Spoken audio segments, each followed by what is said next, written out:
It's about moving to Boulder. Okay. So, after... I think we found our title for this video. So after Hawaii, after the Big Island, tons of excitement. You mean the retreat there? Yes. Tons of excitement about moving here. And it was like the first time that, we had ever thought about leaving Edmonton and like actually going somewhere. We'd always been on this like 5-year plan to to leave, but it's been 8 years. And so coming here, it was like, oh God, the fear that was up and all and all the stuff that I've been hearing. It's all been there, like the sheep, the I don't know, like everything. I can't think of it now. But all the ways that, I keep myself down, prevent myself from being bigger, all I like the money thing. How am I going to make money? Blah, blah, blah, blah, blah, blah, blah. And so I guess the question is, it's about the excitement that was there. And now it's not, it's, more fear. But I mean, I don't know. I just kind of wanted to go through this with you a little bit. It's like trusting the excitement that was there, even though it's not there. Has your excitement ever let you down? Oh, that's a good question. Or did it always somehow contain everything you needed exactly when you needed it? Has fear ever let you down? Yeah, it's prevented me from doing lots of things. So what's the wiser option? Okay. In both the fear state and the excitement state, you have no clue of the future, unless you become really sensitive or read into probability timelines and all that. But that's sort of a psychic realm. But when we're purely talking about your practical everyday experience, whether you're in the excitement state or whether you're in the fear state, especially initially from a very basic point of view, you have no access to the future whatsoever in either option. Would you agree? Yeah. So both are scary in that way. Excitement is scary. Let's get it over with. It's scary. You don't know what's going to happen. From the human point of view, it is scary. It's a little frightening. There's no security. There's no promise of any kind, right? From a logical point of view, from a linear time-based point of view, it is scary. Being afraid, being in a fear state, or acting in accordance with your fear to generate your reality, has as much insecurity in its future as choosing from excitement. But excitement feels much better. It flows much better. It shows you much more of who you are. It makes you more attract much more amazing probable future realities that are brought into your present experience. And on all fronts, excitement, pure excitement itself, has never let you down, whereas the fear choice has created chaos, has created conflicting messages in your circumstances, has not seemingly provided you with a coherent progressional life that is in an accelerated curve that is continuous, even if you have ups and valleys, but at least it's a continuous, coherent reality expansion that makes sense to you and that expresses your theme and who you are as a soul and all that. Fear never has established that for you. Excitement has. So knowing that you won't know what's going to happen anyway, you no longer have an option, really. You know what I mean?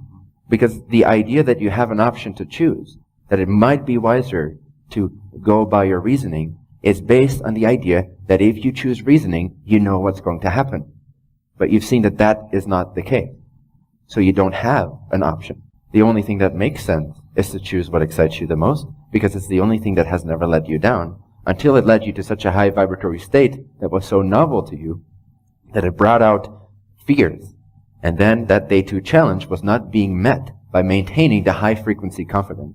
It was met with more fear projections and interpretations of what that meant, and so you spiraled back down into fear, and then it started causing chaos and incoherent messages.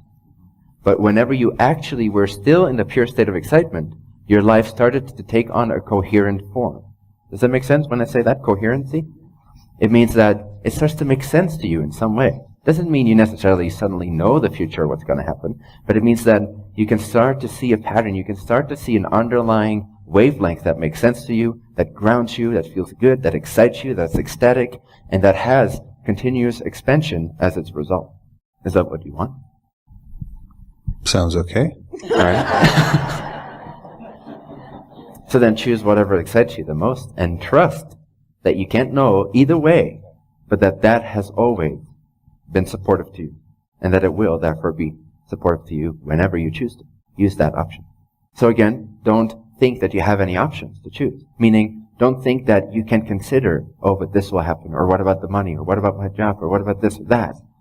You don't have that thought anyway. Like you don't have, I'm not sure how to put this, but it's not relevant to even think about that because you don't know either way. If you take away that option, there is no more the discussion with yourself, what to choose, or what's wiser to choose or pick from. You know what I mean? Okay. Be afraid. Be absolutely scared.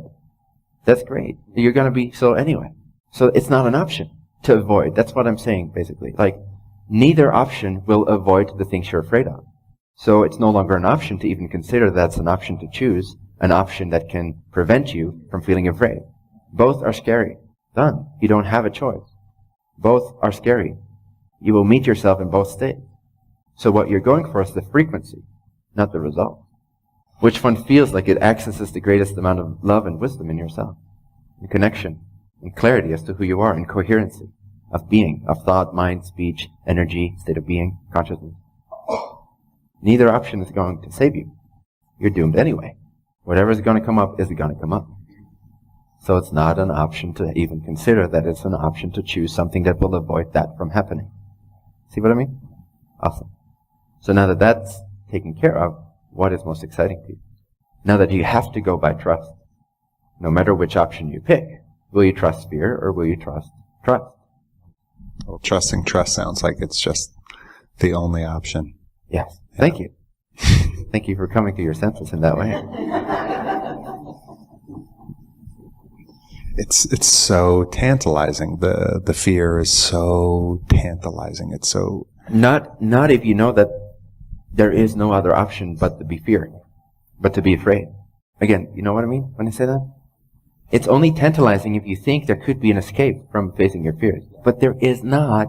So get over it. It's, oh, there is fear. Well, it makes it tantalizing. It makes you shaky. It makes you stressful. It makes you chaotic. It makes you develop all these mixed frequencies that send out mixed signals and that get back mixed reflections in your circumstances because you think you have an option. That there is somewhere an option that could avoid these fears. But there's not. Suddenly when you realize that, the fear is no longer tantalizing. It's great. It's like, oh, it's just there. Then it's the trampoline. Yes, yeah. Exactly. Use it as a trampoline, and it's an exciting, you interpret it in an exciting way, because now there's no other option anyway. So you're going to have to face it anyway. But then it becomes less heavy, more bright, more vibrant, more welcomed, more excited about noticing the fear. Because what does it signify when fear comes up? It signifies that you're passing through a threshold that needs you to look at certain things you're holding on to in your field of energy that cannot fit into that new next paradigm domain. So it's exciting when fear comes up. In fact, it is exciting. That's what fear is. It's excitement. Filtered through lack belief. Now you get to see your lack belief so that you can actually be in even greater excitement, knowing that there is no other option than to face your excitement, even if they come in fear, because it's exciting. So this whole thing is pretty exciting. Again, if you can develop the attitude that as soon as there's a negative feeling of any kind, that's the best thing that ever happened to you, you will no longer spiral down, but as soon as you're slightly off beam, you will use that as a trampoline to jump straight back into alignment. Why? Precisely because you've programmed yourself to instantaneously respond to a negative feeling with an overwhelmingly positive attitude. And then it cannot survive in that frequency. It will be seen, and you will see where it comes from and why you held onto it and how it no longer makes sense to you. Are you excited about feeling bad? No. No? Why not? Well, yes. Right? Yeah. I know what you meant, but good catch.